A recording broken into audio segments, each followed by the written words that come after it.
ಲಾಲ್ಬಾಗ್ನ ಗಾಜಿನ ಮನೆಯಲ್ಲಿ ಇದ್ದೇವೆ. ವಿಶೇಷ ಏನಂತೀರಾ, ಈ ಬಾರಿಯ ಗಣರಾಜ್ಯೋತ್ಸವದ ಅಂಗವಾಗಿ KP ಪೂರ್ಣಚಂದ್ರ ತೇಜಸ್ವಿ ಅವರ ಪರಿಕಲ್ಪನೆಯಡಿಯಲ್ಲಿ ಈ ಬಾರಿಯ ಫ್ಲವರ್ ಶೋ ಮೂಡಿಬರುತ್ತದೆ. ಹಾಗಾದರೆ ಈ ಬಾರಿಯ ಫಲಪುಷ್ಪ ಪ್ರದರ್ಶನದಲ್ಲಿ ಏನೇನು ವಿಶೇಷತೆಗಳಿವೆ, ಎಷ್ಟು ಬಗೆಯ ಹೂಗಳಿಂದ ಅಲಂಕಾರ ಮಾಡಲಾಗಿದೆ, ನೋಡೋಣ ಬನ್ನಿ.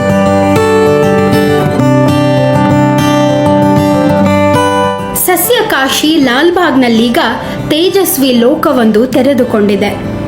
ಗಾಜಿನ ಮನೆಯೊಳಗೆ ಬಣ್ಣ ಬಣ್ಣದ ಹೂವುಗಳ ಮಧ್ಯದಲ್ಲಿ ತಲೆ ಎತ್ತಿರುವ ಬೃಹತ್ ಬೆಟ್ಟ, ಅದರ ಮೇಲೆ ತೇಜಸ್ವಿ ಅವರ ಪುತ್ಥಳಿ, ಧುಮ್ಮಿಕ್ಕುತ್ತಿರುವ ಕೃತಕ ಜಲಪಾತ, ಪುಷ್ಪಗಳಲ್ಲಿ ಅರಳಿರುವ ನಿರುತ್ತರದ ಮನೆ, ಅದರ ಮುಂಭಾಗದಲ್ಲಿ ತೇಜಸ್ವಿ ಮತ್ತು ರಾಜೇಶ್ವರಿ ದಂಪತಿಯು ಕುಳಿತಿರುವ ಪ್ರತಿಮೆಗಳು ನೋಡುಗರ ಕಣ್ಮನ ಸೆಳೆಯುತ್ತಿವೆ.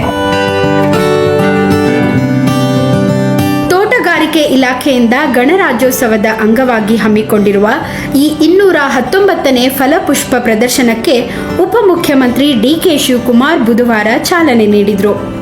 ತೇಜಸ್ವಿ ಅವರ ಅಭಿವ್ಯಕ್ತಿಯ ಪರಿಸರದ ಕಾಡು, ಹೊಳೆ, ಪ್ರಾಣಿ ಪಕ್ಷಿ ಕೀಟ, ಹಾರುವ ಓತಿಯ ಮಾದರಿಗಳು ಗಮನ ಸೆಳೆಯುತ್ತಿವೆ.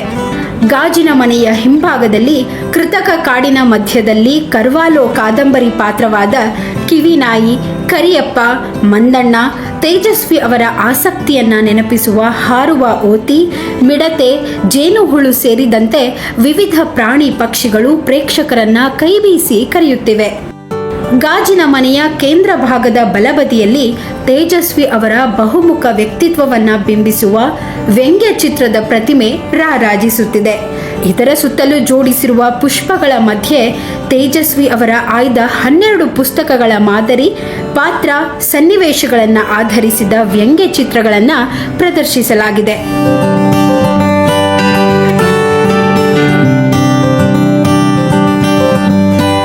ಗಾಜಿನ ಮನೆಯ ಕೇಂದ್ರ ಭಾಗದ ಎಡಬದಿಯಲ್ಲಿ ಕುವೆಂಪು ರೂಪಿಸಿದ ಮಂತ್ರ ಮಾಂಗಲ್ಯ ಮಾದರಿಯಲ್ಲಿ ಮೊಟ್ಟ ಮೊದಲಿಗೆ ಮದುವೆಯಾಗಿ ನಾಡಿನಲ್ಲಿ ವೈಚಾರಿಕ ಕ್ರಾಂತಿಗೆ ನಾಂದಿ ಹಾಡಿದ ತೇಜಸ್ವಿ ರಾಜೇಶ್ವರಿ ಅವರ ಸರಳ ಮದುವೆ ಸನ್ನಿವೇಶವನ್ನು ವರ್ಟಿಕಲ್ ಮಾದರಿ ಗಾರ್ಡನ್ನಲ್ಲಿ ರೂಪಿಸಲಾಗಿದೆ.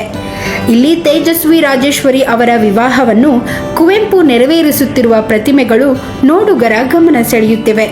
ಇದಕ್ಕಾಗಿ ಒಟ್ಟು 2.40 ಲಕ್ಷ ಗಿಡಗಳನ್ನು ಬಳಕೆ ಮಾಡಲಾಗಿದೆ.